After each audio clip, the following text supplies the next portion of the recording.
Happy Thursday, y'all. It's been a minute again since I've been on live, but I'm excited because today we're going to go back into birth stories again because everybody wants to be empowered, right? For birth, everybody wants to see what's possible. At least that was what it was for me. I always wanted to know what was possible. And a lot of times I got that inspiration from other women and just listening to their birth stories because especially when I was preparing for my first VBAC, I wanted to know that it was possible. So tonight's live is going to be from a VBAC mama. Of course, if you are a first-time mama, this does not have to be something that you tune out of, because at the end of the day, it's important to learn from women who have had a vaginal birth and had a cesarean and really are able to kind of take away from those two experiences and give you all of the nuggets, all the things that they wish they would have known the first time around. That's half of the reason you see what you see today from me, because I did not know what I know now in my first birth. And it was almost like this information was hidden. And a lot of why y'all learn from me and even so many other doulas here on Instagram is because we want to share that knowledge. And tonight's live is going to be that as well. Just a quick plug here. If y'all did not see the email go out today, if you did not see any of the posts today, Werk Your Birth is open for enrollment. I have not done this in a year, so take advantage of it now. It is the same exact curriculum, the same exact course that this mama went through, that all of the mamas who you have read or heard from on this platform, it is the same exact curriculum, but like on steroids, that we have all gone through. So if you are inspired tonight, or if you know that you want to have an unmedicated, peaceful, beautiful birth experience, make sure you check that out. Today is the only day that you'll be able to enroll with special enrollment day pricing. So if that's something that you're interested in, launch day, that's what you put in the discount code at checkout for a discount. With that being said, let's jump into the conversation. And for those of you who have not been on one of these calls or one of these conversations before,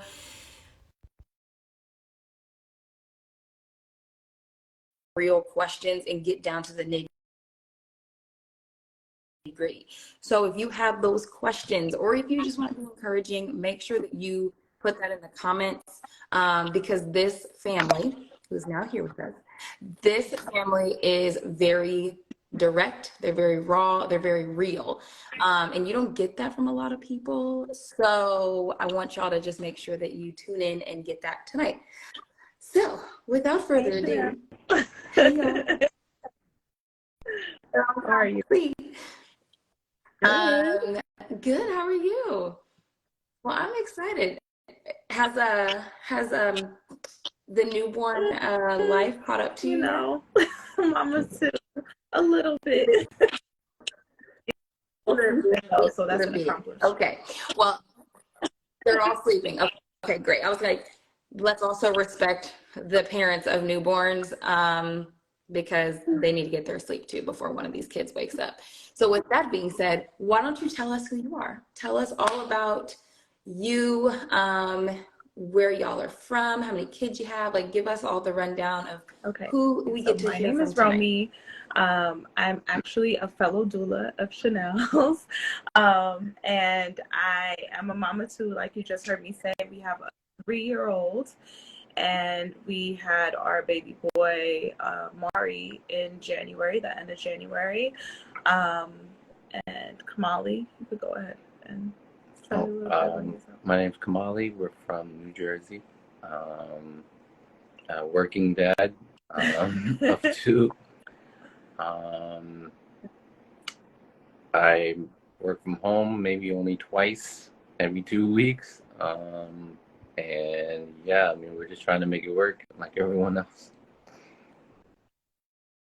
Yeah, well, y'all are. I mean, you're probably not giving yourself enough credit, but you are. Okay, so let's start from the beginning here. Obviously, y'all heard that Romy is a doula. Please take note of that. Doulas do hire doulas, okay? So if you are a person who's like, I think my mom's gonna be my doula. She's not.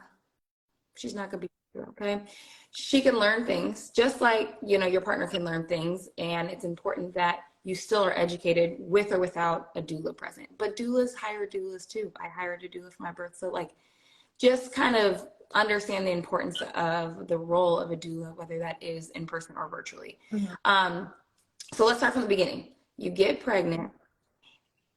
You are deciding to have a VBAC. Let's start from the first birth. What happened? Why did you end up having to get a C-section? And then what made you from that experience say, I want to try this again. I want to try this vaginal thing again. So as Chanel said, like doulas too. So I'll always tell people that after my first birth, like I knew I was going to go into the next pregnancy, whenever that may be, with a doula, because I was the doula without the doula, and I completely 100% would not do that again. Basically what happened in the first experience was that I went through all the things. Like my water broke early. I wasn't in active labor. I was GBS positive, and Chanel, we probably will go into that, you know, with you if you take the course. She will go into that with you if you take the course. But I was GBS positive, which tends to have to go to the hospital a little bit sooner. I will serve moms in hospitals all the time, but I do not like going to the hospital as a patient. So my goal always was to be home as long as possible. But my water breaking early in that first experience meant that I had to go. Well, at that time, that was my impression, that I had to go to the hospital as soon as possible. So once my water broke, I kind of just broke down because I didn't want to spend so much time in the hospital. So during that period of being in the hospital, I was able to labor, even though they, you know, had me on Pitocin because I was only 3 centimeters walking in. They wanted things to pick up. When you go into the hospital, that's usually what happens if you're not in active labor. And I was able to handle contractions well, but it was kind of a snowball effect where different interventions came into play. I ended up getting the epidural at around 7 or 8 centimeters. Everybody said something different because they told me I couldn't walk around with a certain device, that they needed to monitor contractions, and then on to pushing, taking a while, and then onto an emergency C-section. So when I discuss that experience, I literally tell everybody, I can tell you how to go through it natural all the way up until how to experience a medicated to a C-section. And I didn't want that to be the case the next time around. Not only that, I didn't have a doula there, and I didn't want, this was the most important thing for me, Chanel will tell you, I didn't want to doula myself. Last experience, everybody would say, you're a doula, you should know what to do, you'll be fine. I did not want to be a doula doulaing myself. Like, that is insane. You cannot coach yourself during labor. No matter how much you know, you need somebody that's able to be there to guide you. And unfortunately, you don't, if you're going into it thinking my mom could be my doula, or, you know, my partner can be my doula, it's okay for them to be there to support you, but to have the mindset that you can actually tell them what they need to know in the moment. Even me as a doula, I couldn't tell my husband, okay, you need to put me in this position to maybe turn my baby, because he was in a malposition. So those things go out the door. Like, they're not in your mind. So that's the reason why I chose to get a doula this time around. And so then walk us through this pregnancy. Where did you start? And Kamala, you can share too, since you obviously were a part of this experience the first time and the second time.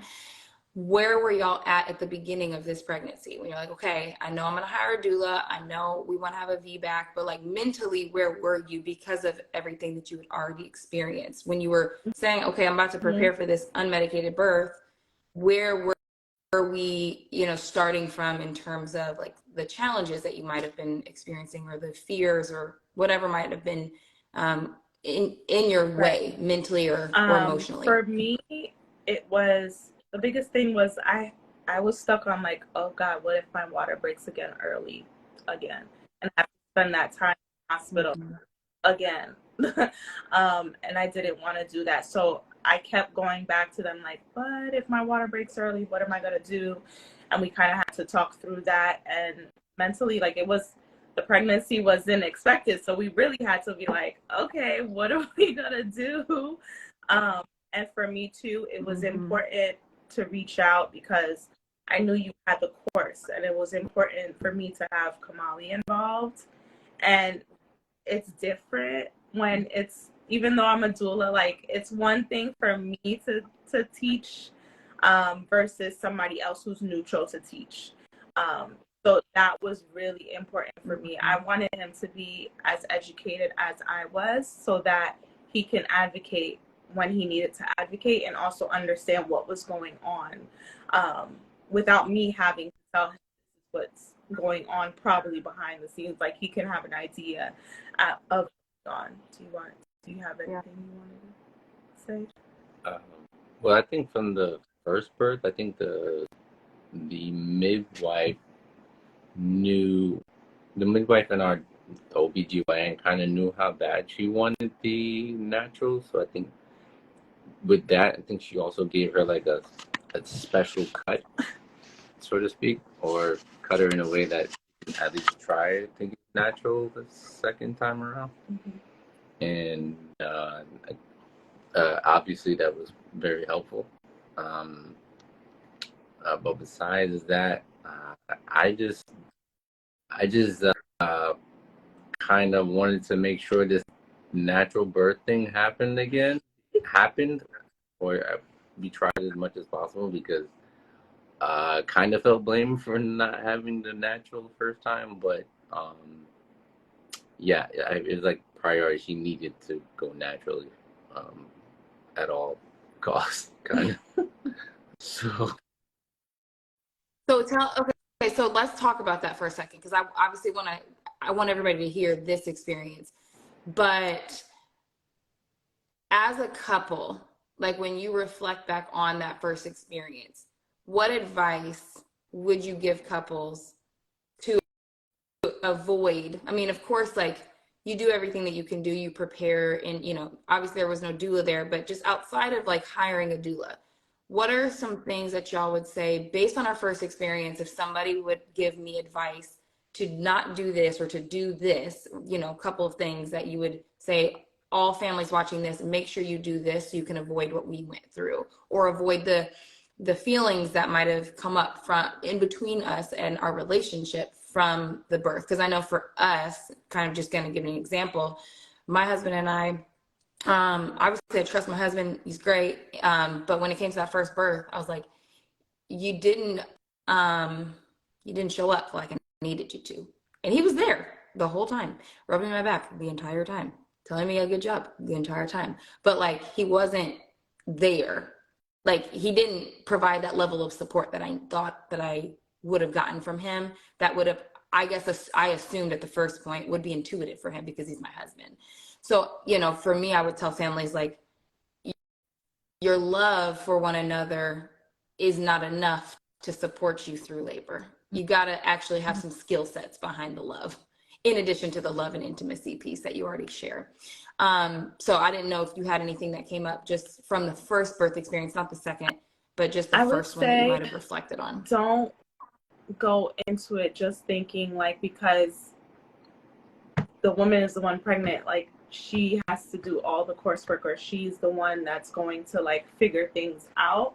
Because at the end of the day, it's both of you giving birth to this new life, and be intentional about that, because you guys should really be working together to gear up to this day, and that is going to move mountains when that day comes, because you're going to see, like, if you don't experience what we experienced first, just talking with other people who haven't been through the course or who haven't had the experience of having somebody educate them prior to, you'll hear a difference in the partner's tone and saying like, oh, this is the experience I had versus somebody who didn't get that knowledge prior to. And just even from my experience alone with my clients, I know like it means the world to hear dad say like, I don't know what we could have done if you weren't there. Or I don't know what I would have done if I didn't have you tell us about this or tell us about that. I don't know if I would speak up the way I spoke up if you didn't tell me about this. So those bits and pieces, you won't get that if you don't have that education prior. And I guess I would say like I didn't, even though I was a doula, I wasn't doing the work that I would tell my clients to do. So doing work that I would tell my clients to do with their partner, I didn't do it for that first birth. I like put it to the wayside, which is another why I hired Chanel, because I needed somebody to hold me accountable and do the work that I would normally tell somebody else to do. So I think that's a huge thing. Like, don't go into it thinking I don't need to do anything but show up on that day with your partner, because it's not going to work out the way you want it. Just like Chanel was saying, like the love is not enough. You need the skill set.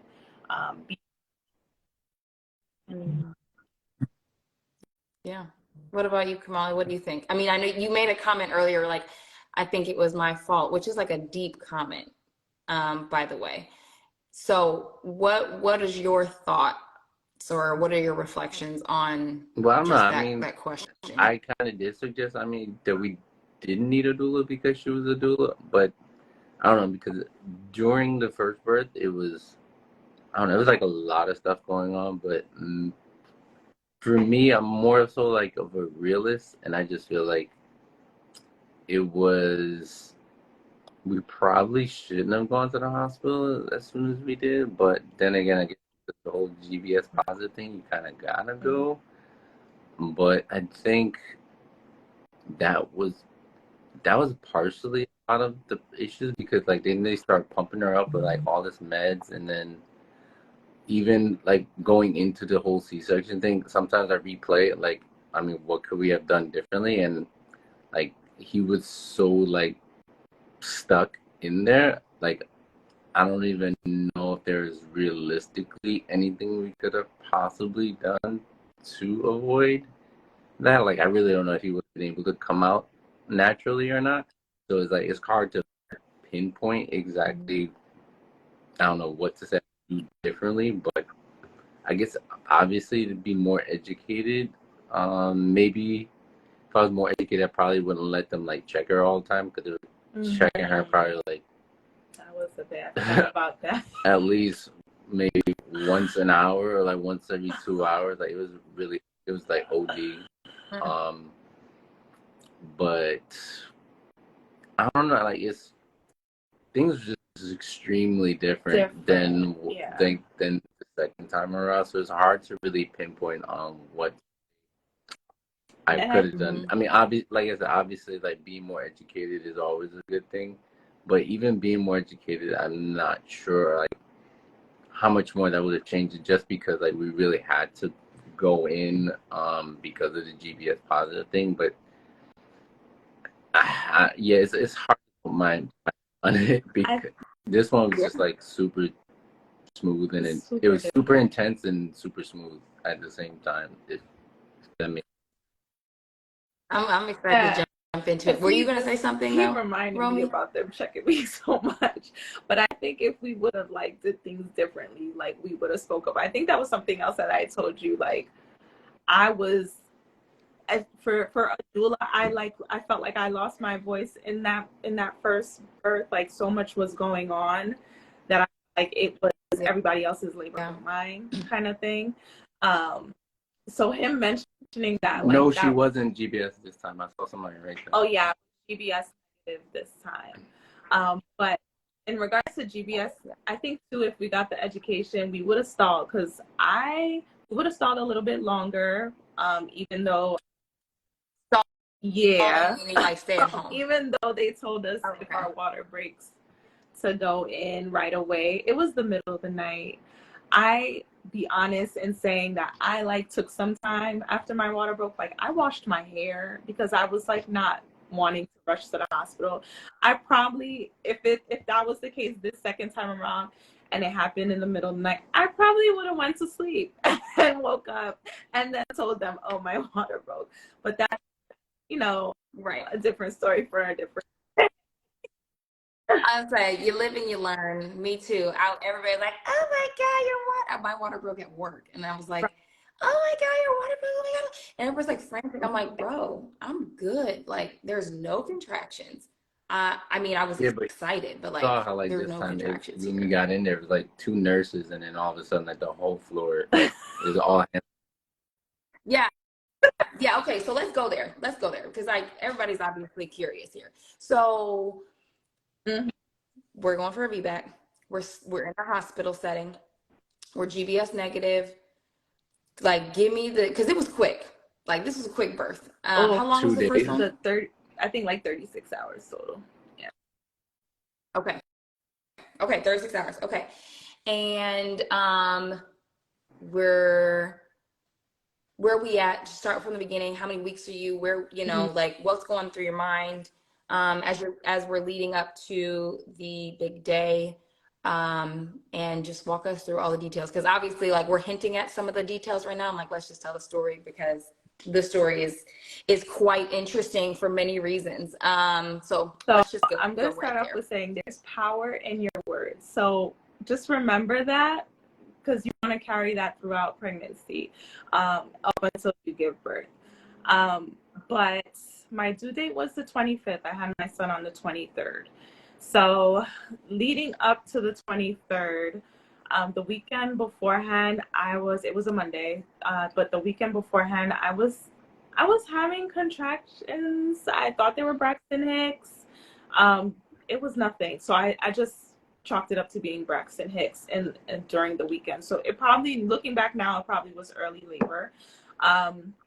But I used to always mention to Chanel, I don't know if I'll know when things take a shift, because even with my first, I handled the contractions or the waves very well. Like I didn't remember, if anybody asked me what pain is, I don't remember what that pain is. So I didn't know how I was going to handle this if my water didn't break. So that whole weekend, I was just like, I don't think this is anything, because there was no consistency. There was no pattern. Monday morning, maybe around 9-ish, around 9-ish, I took my son to school, and I had a chiropractor appointment after that. So it probably was about a 20-minute drive, 30-minute drive, maybe 20 minutes from chiro school. No? Well, 15, 10. Well, see, that's another thing. I have no perception of time. So I probably had like 4 contractions on the way there, or 3 or 4. And I remember texting my cousin like, hey, I think I'm feeling something, but I'm still going to go into this appointment. And I had told her the weekend prior, like, it would be cool if he was born on 1/23/23, power of words. So I went into the chiro appointment. I was fine. The chiropractor did say like I was loose, so just expect your baby in a couple of days, because she could feel something was going on. I still carried on the day as normal. I went to the store, did a couple of walking around. Our son had early dismissal that day. I went to pick him up at around 12:30. All during this time, like, I felt something. It was just not bothering me. I didn't have a sense of pain or anything. So I knew something was changing because there was kind of a pattern, but I just paid no mind. So another tip for you, while I'm here on that, distract yourself, because before you know it, your will be here. Just remember distraction. So I carried on the day as usual. I probably came home and told him to do a couple of things. Like I told you to nail something on the wall in the nursery, right? Get that last picture up before this baby comes. He probably thought I was crazy, but I was just like doing all the things. And then I knew it shifted when I had to like focus inward and stop. And I had ESP because as soon as that happened, I felt you texted me at like around 3 o'clock, and I was like, I was just gonna tell you something shifted. And I carried on the day as normal, and I did all the things. And when I felt that it shifted, I would use the birth ball. Partners, you're gonna keep track of the time and the contractions because that's what Kamali had to do. And it wasn't until about 8 or 8:30 I told him to go and get our other son ready for bed, and I had to go upstairs and really I wanted to try to get some rest. And I turned the music up. Find what's going to set you in a place where you're at peace is going to be important too. So I like music, so turning up the music for me was important. So I went upstairs and I closed my eyes and I turned the music up. But at that point, I was laying down and they were coming. So there was no like stopping them at that point. So I knew we were going to either have the baby the next morning or in the middle of the night. And then that's when I told Kamali to come and just go with me to the bathroom because I'm just going to go to the bathroom. He said that Cairo was in bed. I went to the bathroom and I had contractions in the bathroom, and Kamali called Chanel. And in the midst of talking to Chanel, I probably had 3 contractions back to back. And I remember you asking me. Well, I had text her way before. Oh, so see that. We were texting beforehand. Yeah. Wasn't important. Yeah. I shouldn't have had it. Yeah, we got you. But when Chanel got on the phone, I had about 3 contractions while on the toilet. And I remember you asking me, how do I feel? And I told you, I think I feel fine. Like in between, I was talking like, it was just during the contraction, I would just close my eyes and focus on that. And I think you asked me like on a scale of 1 to 10, and I said, I mean, an 8. And then in between, I'm fine. And that's when you told me to take a shower, see if I can get some rest.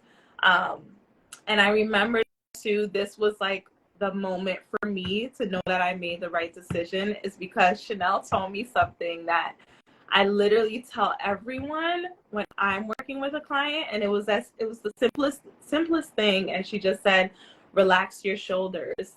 And it's like I heard myself talking to myself, and I chose you because I didn't want to limit myself, and I literally felt like I was hearing myself, and that I knew I made the right decision because I couldn't have a moment told myself to relax my shoulders. I didn't even know I was tensing myself up. So in that moment, I knew I made the right decision. Even thinking back to it now, like I can visualize you telling me now. But anyways, and then you're welcome. We went into the shower with the birth ball. Kamali put in the birth ball for me, and he could probably speak to this better than I can if you can see his face. Yeah, pick up the story from here, Kamali. Then what happened?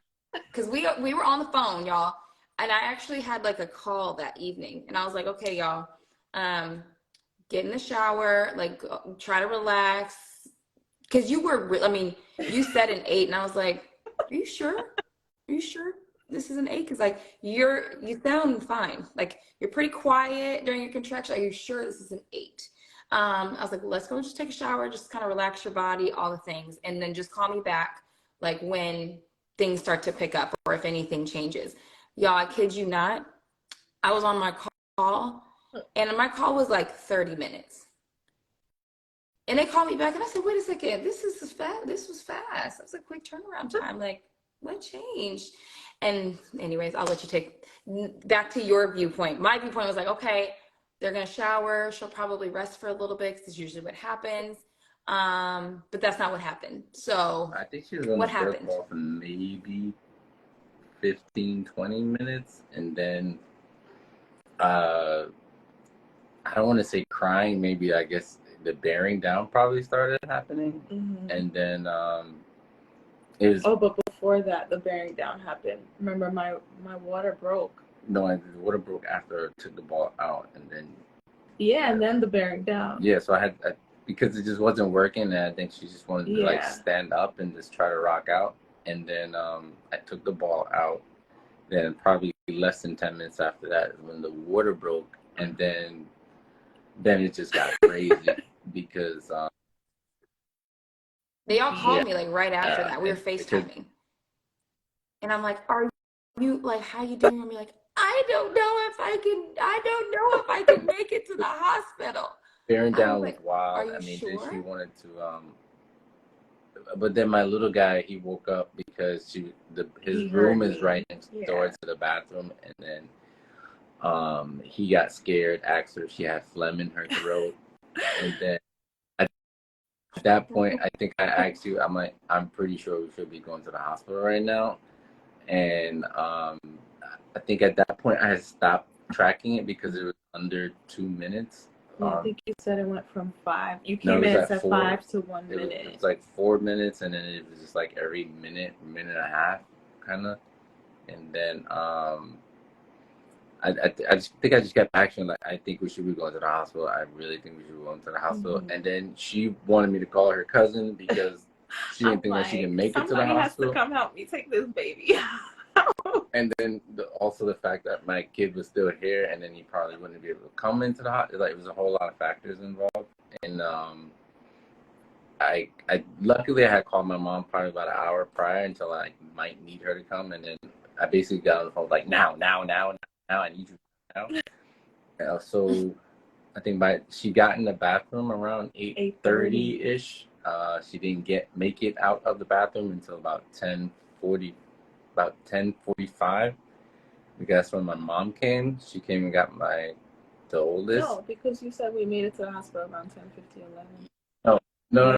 Yeah, well, my mom got here around 10:40 something, but we left the house physically at like 10:50 something because I had to try and put her pants on in between the contractions, and then did about 100 on the highway. And by the time we left here about 10:50. By the time we got to the hospital, it was like 11, 12, or 11, like single digits, around 11, 12 or ish around there. And then we had him. Well, so at 11:30. She couldn't even obviously, like we said, she couldn't sit in the back seat. She had to be on all fours. I think you were talking her through those. He made me fall, y'all. He was driving that fast. I fell in the back seat. I don't know that I knew that, actually. It was just one turn. Just one turn. Yeah. It was the first turn. You just okay. All right. Yeah. Okay. Well, thank God. Just in case there were cops involved, I would probably just call the cops on myself and tell them like, hey, look, I'm not stopping, but and I tell them the situation. Yeah. Here's my license plate. But by the time we got there, I mean, we left the car up front, and I thought I would have been able to come back and move it in between whatever was going on. But we got her upstairs, and she walked it the entire way. I couldn't sit in well, you told me. Yeah, I remember that. I was like, I don't think you should sit down in that chair. Just walk. I told them not to tell us how long she was, but they were very adamant on checking her, so we allowed 1 check rather than the 20 checks we had the first time. So when they did check, we told them don't tell us where she's at, and then they obviously told us where she's at. They said basically fully dilated. I think they said it was fully dilated, but and they were all scared. They went from two nurses to like the whole floor. The entire floor was there. But wait, back to the shower just before I forget too, because I think the birth ball, I forced him to take it out because at that point, that's when like it was back to back. Like as soon as I sat on the birth ball, like it just came back to back. And then something about positioning that's important for y'all. In the bathtub. Yeah, like the reason my water broke, and I don't know why I did it, but it just was, I guess, being intentional about doing the movements that you're doing and practicing during, pregnancy helps, because when I was in the shower and I said forget the birth ball because I can't take how consistently back to back they were coming. I was going through the contractions while I was standing up, and one contraction came and something told me, let me lift my left leg up. And I lifted my leg up and my water broke, and the fetal ejection reflex and the bearing down just immediately, right away after the water, that's when I started bearing down. And that's what he was talking about, where I was going on all fours, just going into different positions because I really thought the baby was going to come out in the back. Yeah, you definitely said that a few times. I was like, just breathe through it. We've also prepared for this too. So if you do have to catch the baby, Kamali, we already know. I know you didn't, but we had to make sure that you knew. That was like almost not an option for me to have it here. Just she was gonna catch her own baby. I know the complications we had at the time, and like my mom had complications with me. Like I just didn't want to run that risk at home. So I figured, like, no matter what, like, we're going to do 100 and change on this highway if we need to get there in time, which we did. Yeah. And we made it in time. Yeah. It was either that we're going to call the paramedics. That's how it was. So it was, it was going to be, if we call the paramedics, Chanel was just going to tell me to give birth to this baby at the end of the day. Yeah. Gotta do what you gotta do. So wait, okay, so let's pause for a second, because I think one thing that was important is that when you guys got into the room, I was obviously like with you guys still on FaceTime, and you were going through your contractions, and there were 2 nurses in the room, and like from the minute you walked in, there was like a lot of direction, and there were a lot of questions, and there were a lot of things. So can you kind of walk us through how you transitioned into that environment that was obviously very different from your house? Another thing, like that was the one thing I was worried about, because that's why I don't want to be in the hospital, because I didn't want people to take me out the zone. So having you on the phone was perfect, because I think you even brought it back to me. You had to like bring me back and just tell me like, I don't need to answer their questions while I'm going through this contraction. So for me, it was kind of just navigating, how am I going to stay inward and not focus on all the commotion, because I was calm. They you were, for lack of a better term, they were the ones that were frantic. I felt like I was very calm in the moment. I was just working through the contractions as they came. So I know I had to, I think I did, or you did, had to tell them like we had to relax on checking me, or give me a moment to at least get through these contractions and get on the bed, because it was crazy. As soon as I walked in, like it was all about checking me to see where I was. And we kind of knew baby was coming, like just from my demeanor, baby was coming. But like Kamali said, it was like once they found out baby was coming, and I guess because I was a VBAC, I don't know, maybe that made them a little bit more frantic. You don't think they knew? There's no way you could have known at that point. Well, the nurse said she saw me coming in with a toe lag, so she knew. But they just came in a little bit too hot and heavy for me. So and they wanted to do a COVID test in the middle of COVID test, everything, and the baby is coming out at this point. So there was a moment, and I'll never forget it. I remember us trying to figure out like if I can get on a different position. Like I was on my back at that point. There were so many people in there. I remember the resident coming in. People are not introducing themselves. I remember the resident coming in and starting to talk to me, and I don't remember what the resident said. All I remember is asking the resident, "Where's my midwife?" And I could tell the look on their faces, like she's really questioning me about the midwife at this point. Yes, I'm gonna ask the questions. Kamali is speaking up at this point too. We're trying to shift me to go on my side. I know Kamali was trying to get them to shift me to go on my side as well. Midwife came in, luckily, thankfully, because there was another provider there that I did not know, who I didn't know was a physician until after the facts, who was helping.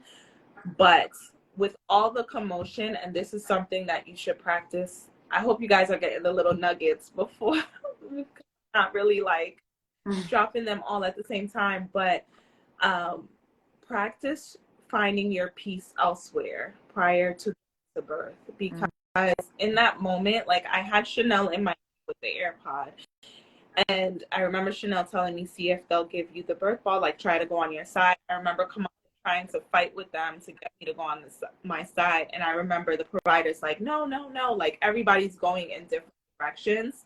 But in that moment, I knew, and I told Chanel this prior, like usually I will just close my eyes and just like go somewhere else. So in that moment, that I didn't even have time to fight them, because in the midst of all of this, contractions are coming. So I knew I'm just going to close my eyes and we're just going to get baby out. Like unfortunately, yes, I was on my back, but I closed my eyes and just made sure to go inward and just drown out the noise at the moment. Because if I didn't, I was going to go crazy. Like there was just too much going on, and who knows what effect that would have had on the pushing phase at the end of the day. So for me, it was transitioning into like, being that it was a different space, I had to go into my mind basically, and that had to be my space to get baby out. So I answered the question, but I hope it does. Yeah, that answered the question. And so then talk us through the pushing, because obviously there was a lot going on there. And maybe when you explain it, this will make sense. But one of the biggest things that I feel like you all did so well, and Kamali, I'd love to kind of like hear your input on this as well. But advocacy, like y'all had to really advocate for yourselves, like, you know, and obviously I'm there with you. I'm like hearing what's going on and kind of providing some different suggestions and guidance there. But ultimately, like there were thrown a lot of things at you at once, right? In the midst of you haven't even been at the hospital for 30 minutes. And there's a billion things being thrown at you, to the point where like, I have to advocate for myself like really hard right now, and still stay inward so that my cortisol levels don't skyrocket and my baby goes into distress. So talk us through like, why did you have to advocate for yourself so hard? Like what was happening and how did you respond in the moment? Both of you, how did you respond in the moment? Well, they wanted to vacuum. The first thing, the COVID test. The second was like the vacuum. They wanted to pull out a vacuum to suck him out when she had only been pushing probably less than 15 minutes at that point. And then just certain points is just the COVID test, the vacuum. Holding her legs. I think I know for sure I was holding them right. I'm not sure if the other nurse was holding it correctly, but It was I just know I didn't want to be the one to mess up, so I was making perfect position. And then after the baby, I know they tried to take the baby. At that point, it was kind of like a boiling point. I was like, come on, like you guys try to COVID test her, you guys try to get suction, like take a vacuum out. At bare minimum, can we at least just keep the kid? Like, come on, you guys are doing too much now. And then that's when the nurse agreed, and she's like, yeah, we don't need him. The midwife is like, no, they can have the baby. He's crying. Like, so, but I think had we not probably said anything, they would probably took the baby and probably got the vacuum within 15 minutes of pushing. Yeah. So if you guys remember, like Kamali said, when we got there, it was a little after 11. I had him at 11:31. So all of this was happening in between. And for me, with pushing, I remember, like I said, the positioning. Then it was the leg thing. I remember this is all coming from the provider that I didn't know was just the attending physician on the floor, not my midwife. So midwife, yeah, my midwife was calm. Kamali was calm. I was calm. I think the three of us, well, the four of us with you on the line. Yeah, we're no, the only... five, because there was one pediatric nurse, the head nurse. She was the calmest nurse out of everybody, and then the midwife, she was super calm. Right. So like us right here, the midwife and the pediatric nurse manager, like the only calm people in the room. Everyone else was just like frantic. But it was, I remember you telling me too in my ear, like, if something is making you uncomfortable, remember to tell them it's making you uncomfortable. And I remember, I remember having the nurse there, like, using the fetal monitor, but because the physician that I didn't know was like telling her, like, the heart rate, the D cells are happening and we need to get the heart rate. She was pressing down on my stomach with that fetal heart rate monitor to the point where I'm like, she's like, I'm not even feeling my baby coming out like that. I have no problem with my baby coming out at this point, but you're pressing down on my stomach is what's hurting me at this point. And I remember saying that, and I mean, coming from what we do, we knew that D cells sometimes will happen, especially when baby's crowning or you're pushing. There's gonna be a deceleration with a contraction, and then it'll come right back up, which is another reason why our midwife said she knew baby was gonna come out happy. She wasn't worried, right? Which is why she wasn't frantic that whole moment, which I'm grateful. Again, I'm grateful she was there. But that provider kept interjecting and saying, the fetal heart rate. Mind you guys, my eyes were closed. And I remember her interrupting in between pushing and saying, would you consent to using a vacuum? And I opened my eyes. I looked her in her eyes and I said, no, I'm not doing that. And closed my eyes. Continued to wait for the next contraction.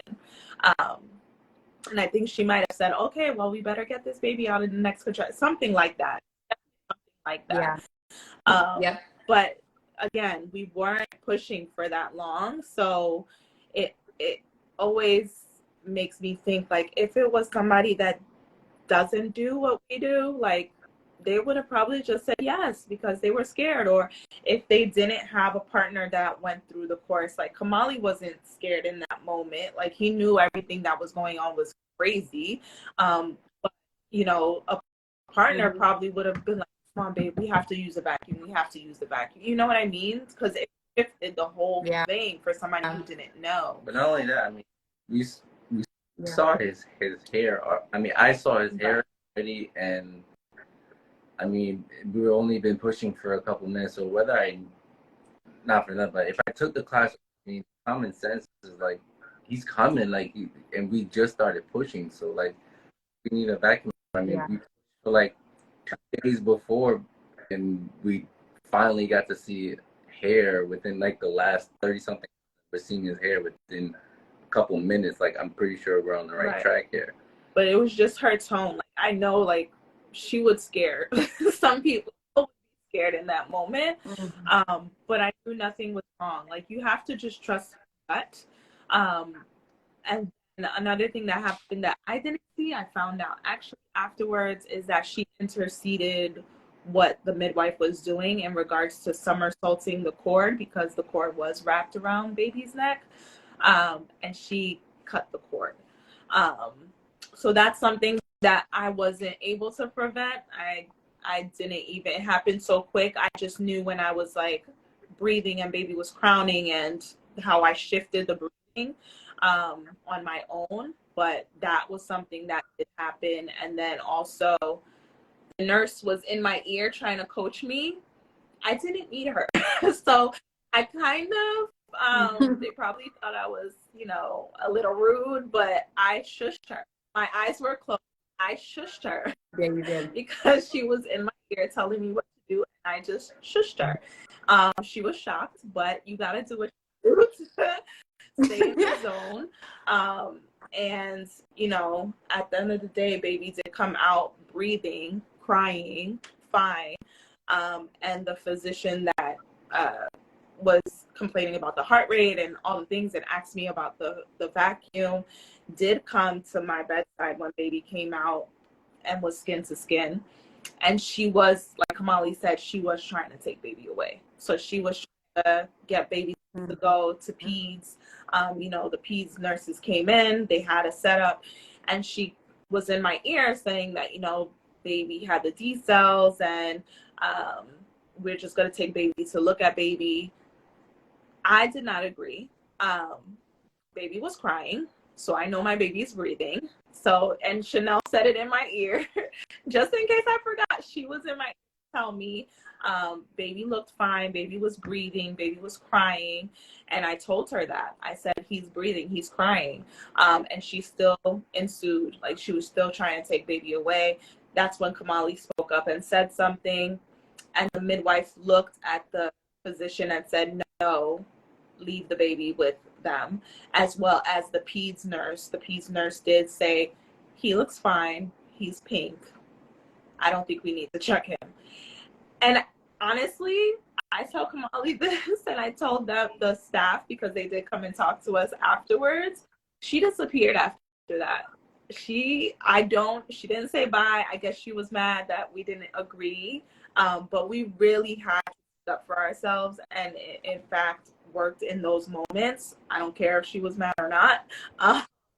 She stepped out at that moment, and she didn't say anything. I just know that, you know, thinking back to it, I remember her being here and then her being gone. But at the end of the day, we did all the things and we ended up having our baby boy.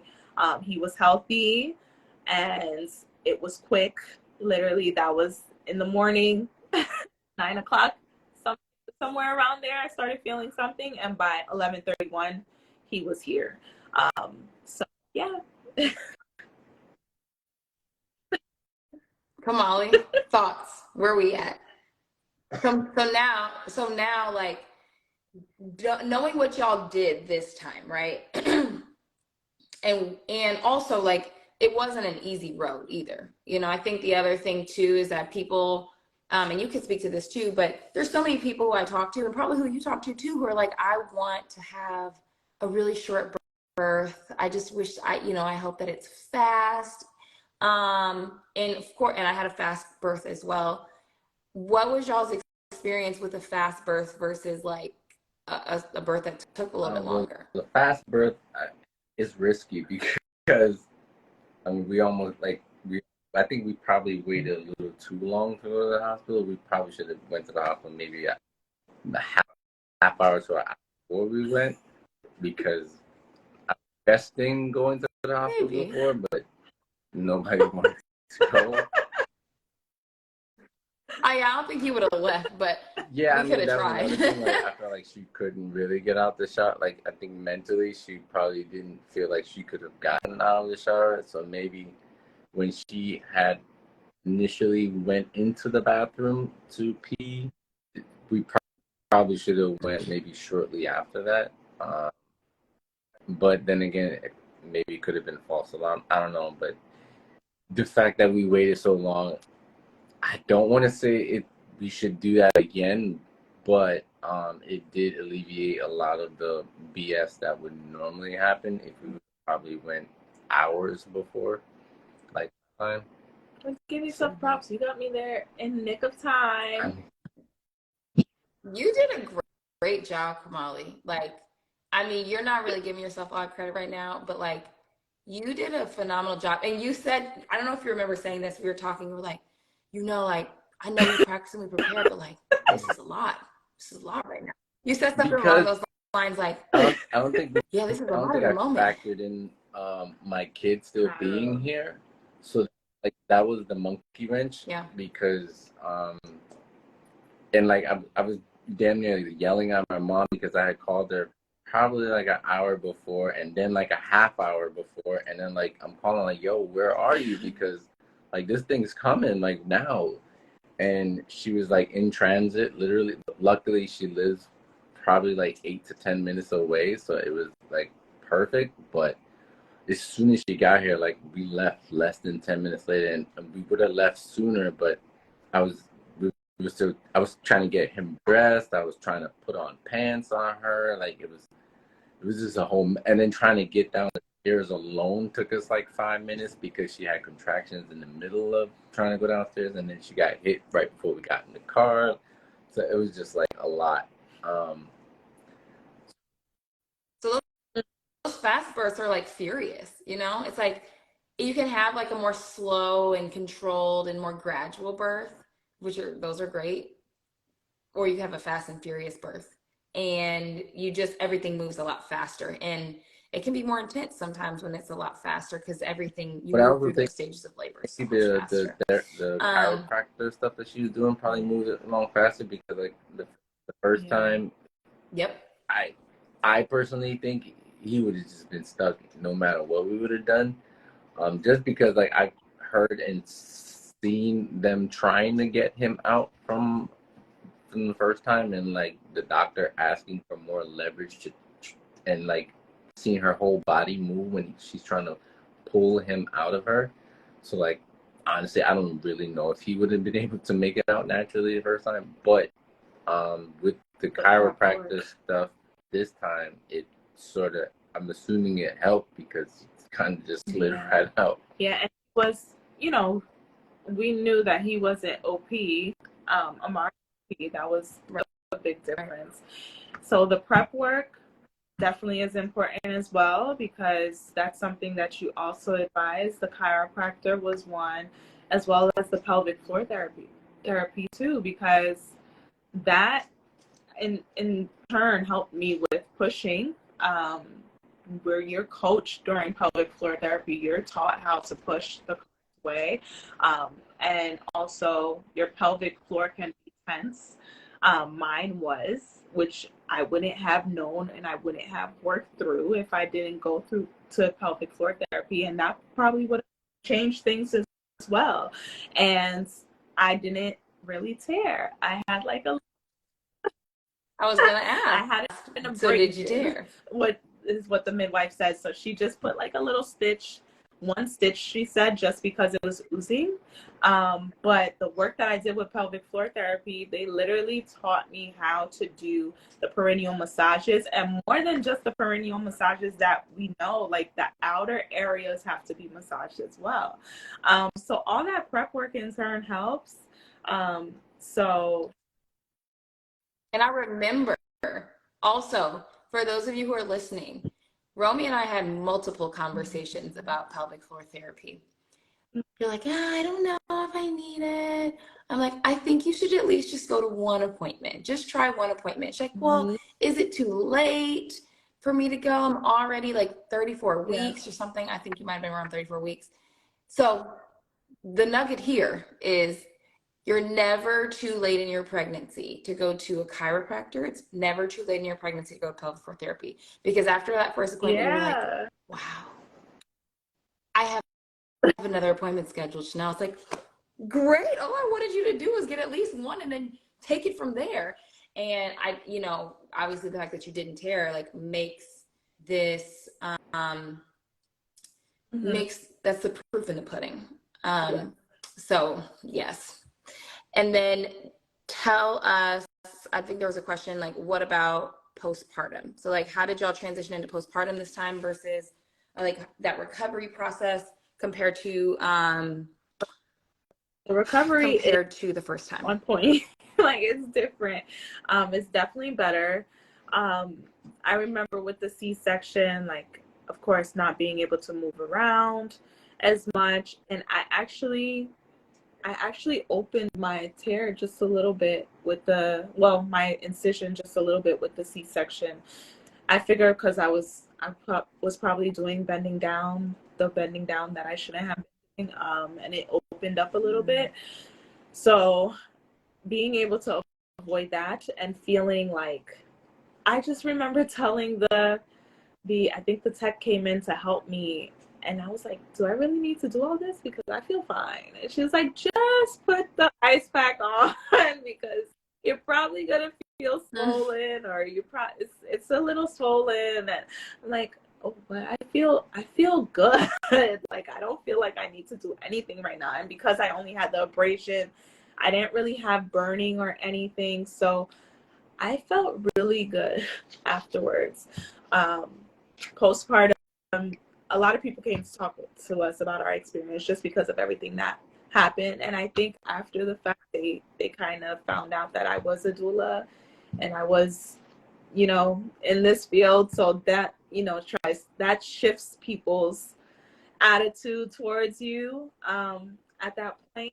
So I think a lot of people came in to talk to us then, but postpartum, really, I feel in comparison to the first was amazing in regards to the healing. Like, it's definitely different. The recovery is different. With the C-section, you did go through major surgery. Like, it's not something to take lightly. Like, it is major surgery. They're cutting through several layers. And that's another reason why I didn't want to do that again. Like, I didn't to electively choose to repeat. So finding a provider or having a provider, making sure your provider, which mine was, is somebody that's going to rock with you on a VBAC was important for me because I didn't want to go through that again. It's surgery.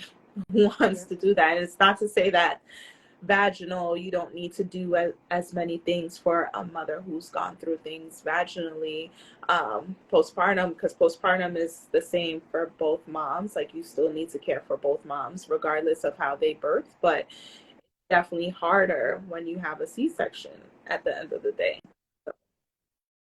Absolutely. Yeah, absolutely. So what advice do you have? I know we've heard a lot of nuggets already tonight, but if you could both of you, if you could sum it up in three ways, what are three pieces of advice that you would give to families who are preparing either for their first baby or for a VBAC? What advice would you give them so that they can have a peaceful, positive experience, even if that means they have to advocate for themselves in the moment like you did? What would you tell them to make sure to do before the big day?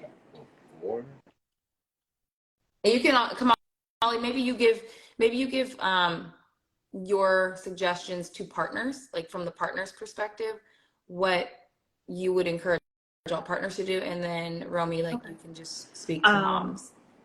I would say mindset is huge. So work on your mindset prior to visualizing certain things, and getting your mind right is going to help you on that day.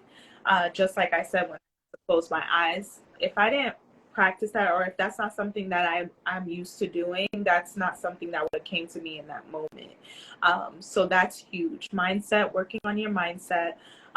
Education, knowledge is power. So get the knowledge that you need. Don't feel like you're doing all the things and you're afraid to talk about doing all the things. It's okay if you have to do all the things to prep.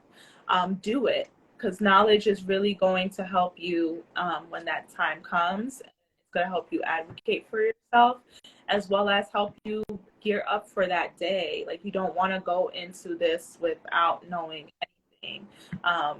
It is something that's natural, but it doesn't mean that because it's natural that you shouldn't know all you need to know about your body while you gear up for it. And that's two, right? So more.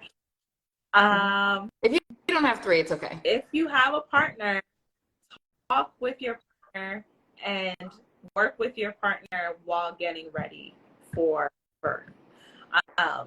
Don't feel that you have to do it all on your own.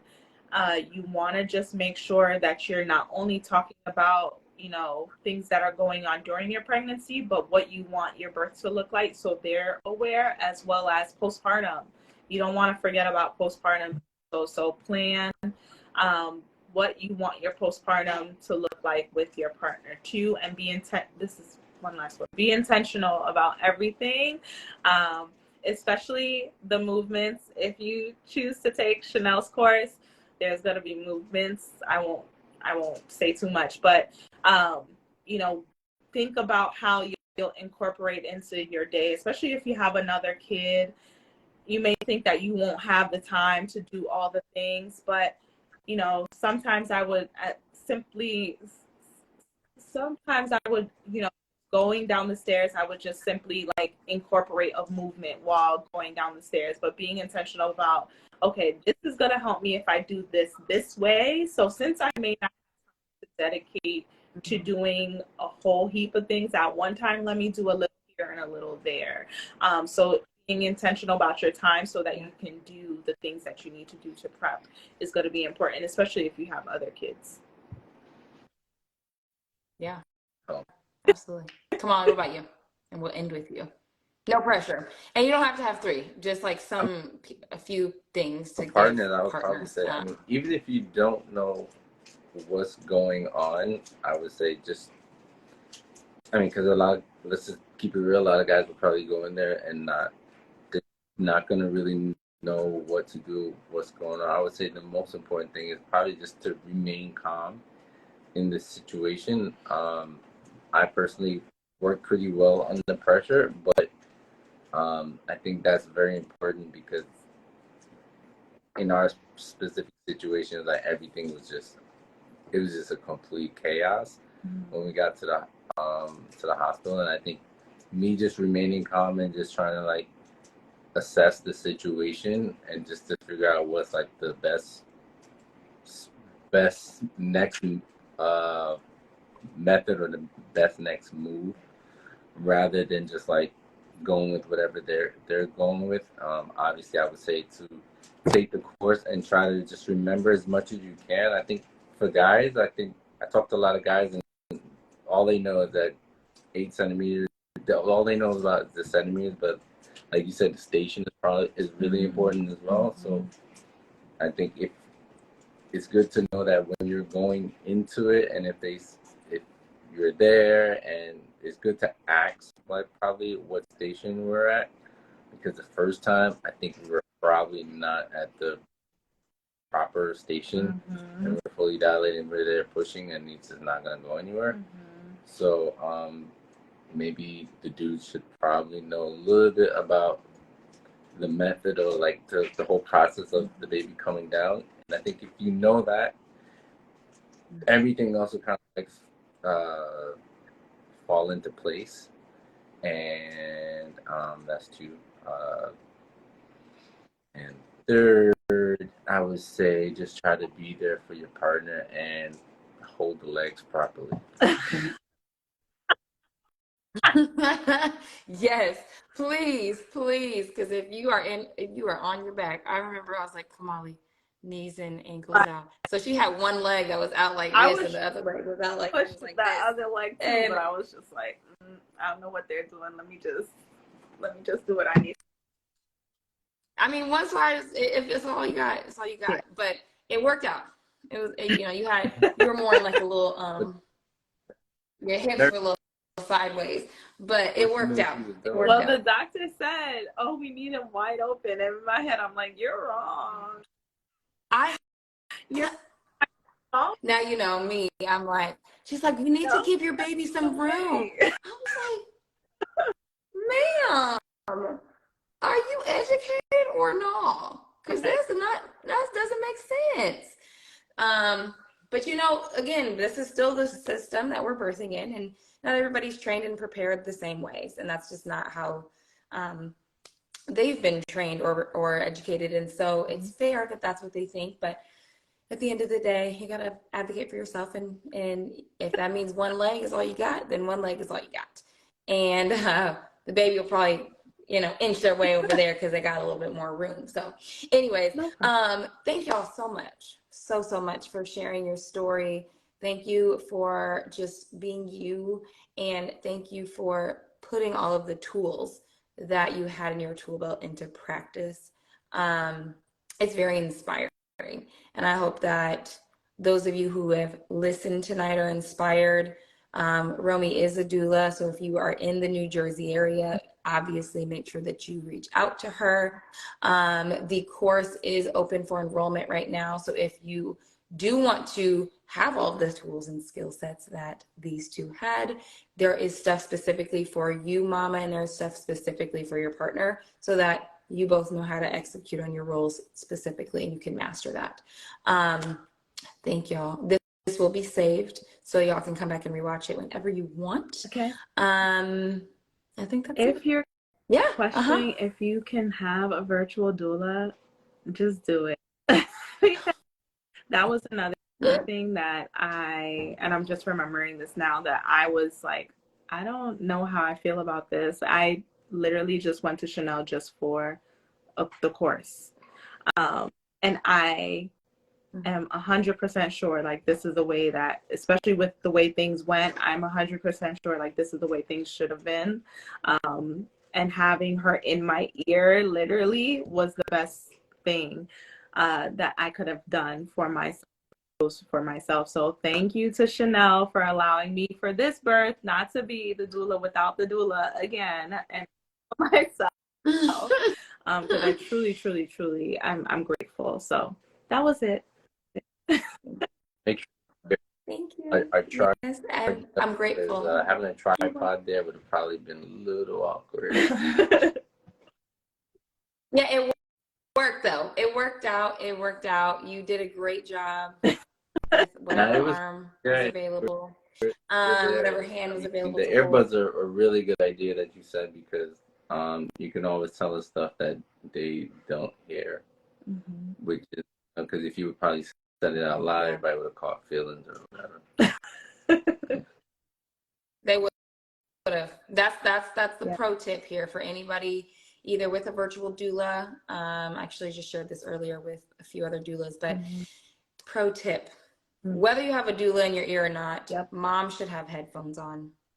At the bare minimum, put headphones on and just block out the noise. Because even if it's not chaos around you, there's beeping machines, there's noise, there's just people walking in and out of the room. It's like takes you out of your zone. So headphones is the pro tip.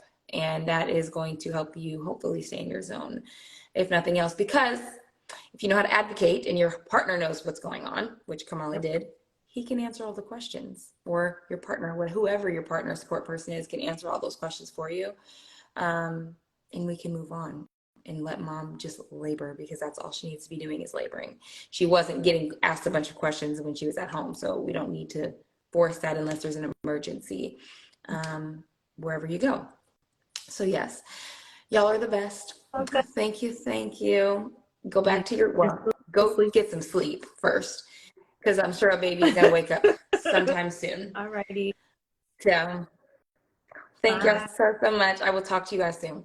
Y'all have a good night, and replay this before you have your baby, just for some more encouragement and empowerment. Good night.